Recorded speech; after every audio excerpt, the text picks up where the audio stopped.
What's going on, everybody? We are looking at a nice recovery day here for the Bitcoin miners. Some miners are up roughly 5%, while some are up double digits, even 14-15%. We also have Bitcoin doing pretty well here, still trying to hold that 45,000. We'll look at Bitcoin on the chart, and I also want to talk about a trend that's been starting, these Bitcoin miners getting into AI. And in my last video, I talked about Digital BTBT's mining update, and they did just make their first bit of revenue here from their AI venture. And also, Bitcoin addresses with over 1,000 Bitcoin are continuing to grow. We'll talk about all this in this video, guys. If you like these videos, make sure you like, subscribe, ring the notification bell. Check out the links down below for some free stocks and cryptos. And if you want to show your support, my membership's only $2 a month. And first off, let's look over Bitcoin's chart. In yesterday's video, we were watching a breakout of this tightening pattern, this pennant, and it looks like the market ran with that pattern breakout. And we flew right through 44,000. Now it seems like we're fighting resistance here for now at 45,500. So it looks like we're facing resistance here on this ascending resistance line. I do think it's possible we head down and test 44,000, see how we hold there, see if we can actually hold it up as a support before bouncing higher and hopefully breaking out of this 45.5 area. And if we don't see a retest of 44,000, at the least I want to see us get a little sideways action, kind of level off the RSIs. Typically when you see these big green candles, just a run like this, and you don't see any levels being established, that's not the best sign. We want to see some levels established, some potential future supports. And the RSI is becoming a bit overbought here on the 4-hour, near overbought on the hourly, and getting towards overbought here on the daily. So sure, we can run a little bit more, but I would be cautious. I would want to see us start retesting the 44,000s, start getting a little sideways action before we get our next breakout of 45.5.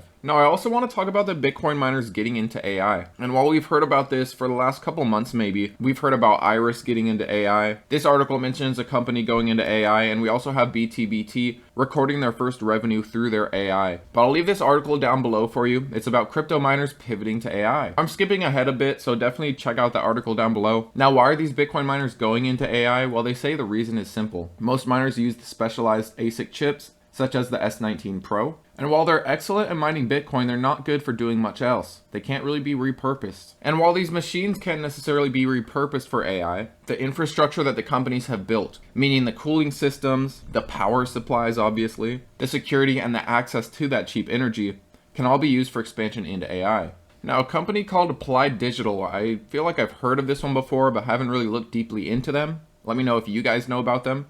There's a Texas-based Bitcoin miner, and they recently announced a $460 million deal to host AI cloud computing in its data center. Now, they do mention Iris Energy here, and Iris also announced expansion into AI. We also have a favorite of many of you guys, Hut 8. Back in January 2022, Hut 8 invested in 5 data centers and 2 cloud regions that could be devoted to high performance computing. Now, these data centers are packed with NVIDIA GPUs that can mine Bitcoin, yes, but they can also get into AI with these, whereas the ASICs can't necessarily. But that's not it. We also have a Canadian company now getting into AI, Mint Green. There's a company that actually recovers heat from their Bitcoin mining, then use that to harness the power. Well, they're in the early stages of exploring their expansion into AI. And their CEO acknowledges that down the road, it'll be wise to diversify into other computer-intensive electronics. And that's one thing here that I like, I'm sure a lot of you like as well. It kind of takes a little bit of the risk away. It gives these mining companies another source of potential revenue, and I do think that's a good thing. But let me know if you guys want me to give Applied Digital a look. This here is a $590 million market cap company,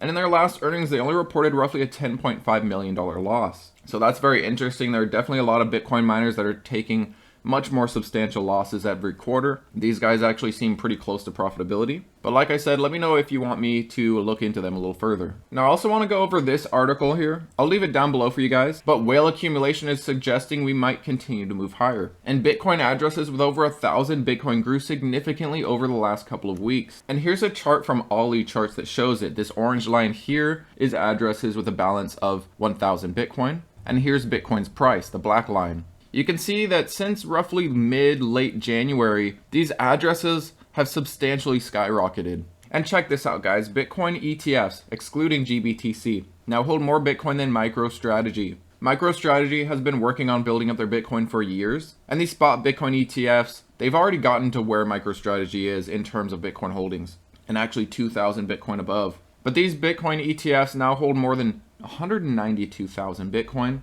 And yesterday alone, Wednesday, you might be watching this a different day, but Wednesday, as of this upload, there was over $1 billion in inflows into the ETFs. But these guys are continuing to load up on Bitcoin, and this is only the beginning. Imagine where their holdings will be by the end of this year, let alone next year. Next up, I do want to show you a couple of Bitcoin miners on the chart. We're going to look at Clsk and Iris Energy. And looking at Clsk first, you'll see we saw a breakout of this descending resistance here. And I was expecting a break of 950 to bring Clsk into the 10s. And hopefully earnings coming out later today can help this continue upwards. But I do think it really relies on earnings. If earnings comes out bad, we're heading back under 10. If earnings comes out good, maybe we're going to see the teens. But we did break this 950. We came all the way to $10 before bouncing down and testing that 950 as a support before we went to a high of about 1033. We're cooling off a bit now. I think the big catalyst for price here is obviously going to be earnings in just a couple hours from now. And looking at Iris Energy, we're seeing a substantial move here. Roughly a 16% up day. And it looks like the market reacted to a break of this downtrend, this kind of descending channel. Once we broke above it, we did see a nice substantial run. And once we broke above the 50 MA, we saw that run continue.